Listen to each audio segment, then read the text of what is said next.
Cup just ended and Germany won. Does anyone know what they were playing? Soccer, yes, soccer.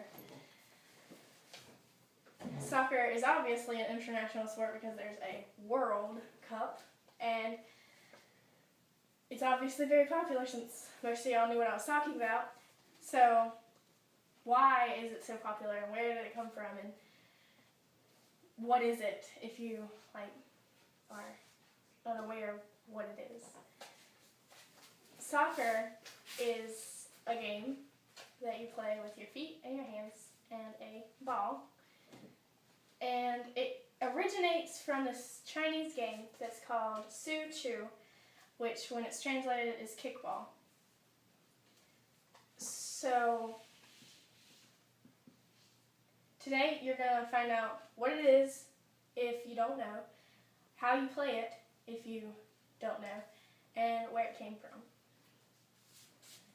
According to dictionary.com, soccer is an activity that you do with your feet and a ball and a team, usually, of various players if you're doing it professionally. The objective is to score more points than the other team before the time is finished.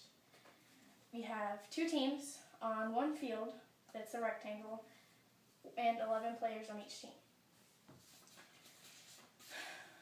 According to Sayoset Soccer Club, there are 17 laws of soccer that every regulation game has to abide by. Some of the simpler things that you need to know when you want to play a soccer game or watch a soccer game and know what's going on. There's 2 teams always. There's not group. There's always 2 teams. And each team will have 11 players, 10 being on the field, and 1 player from each team being the goalie, which protects the goal, which is where you score points. And obviously you need a soccer ball, and the soccer ball is usually made of leather or leather-like material, and they have different sizes, but 5 is the one that they usually use for regulation games. And according to Duckers.com, the field has to be a rectangle and have 2 goals on each side and be cut in the middle. So each side has half, and it's not unfair to either player or team. The game starts with one team having possession of the ball and trying to get to the goal without losing possession. So one player from that team would dribble the ball, and when someone would attack him or try to defend the goal, he would either pass it or shoot or dribble to get around the defense in order to keep possession. The main objective is to score however you can with your head, your chest, your legs, anything but the arms, because the arms are off limit in soccer, except for throw-ins, which happens when it goes out of bounds. But the main goal is to get the ball into the opposite team's goal no matter what. So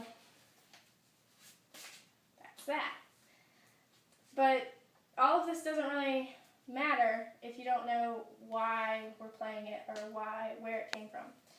So according to Mike Vercombe, it originated from the Chinese game Su Chu, but the main difference there was the size of the goal and the height and the placements and things like that. But what we know as soccer today came from modern Europe, or what we know as modern Europe.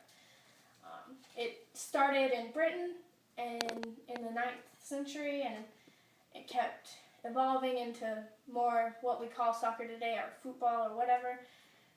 It evolved into that and kept evolving into the 16th century, and then finally in 1863, the first rules that are more like what we know today as soccer rules, or the 17 laws, they came into being in Britain, and they spread from Denmark to Belgium to Switzerland to all over Europe. And finally, in 1930, the first World Cup was held in Uruguay. And fun fact, Uruguay won. But all of that, all of the rules and the beginnings and everything, it all comes together in different parts of different people's lives. Whether it's a hobby, a passion,